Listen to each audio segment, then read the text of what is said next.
Wow! Parang 5 taong ko yatang di narinig yun ah. Kapatid mo ba pala ako? Kasi parang di ko napansin yun sa 5 taong pag-iwas mo sa akin dahil lang naging boyfriend ko yung ex mo! My God, Alex.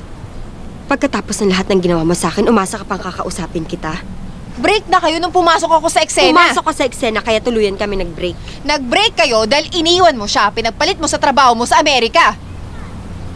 That was for our future. Future! Future mo mukha mo! Ang sabihin mo talaga ambisyosa ka. Mas importante sa'yo karir, di ba? Halos masiraan ng ulo si Chad nung iniwan mo. Kaya pinasukan mo. Ilang beses ako lumapit sa'yo para balikan siya. Kaya pala wala pang 6 na buwan kayo na. Hoy, wala akong tinago sa'yo. Sinabi ko sa'yo na dinidiskartehan ako ng ex mo.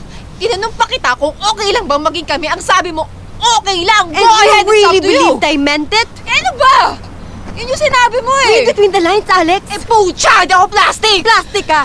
Because if you had any amount of decency in your body, you would not have asked in the Wag first mo kong place. English eh! Ingles o hindi, you know what I mean.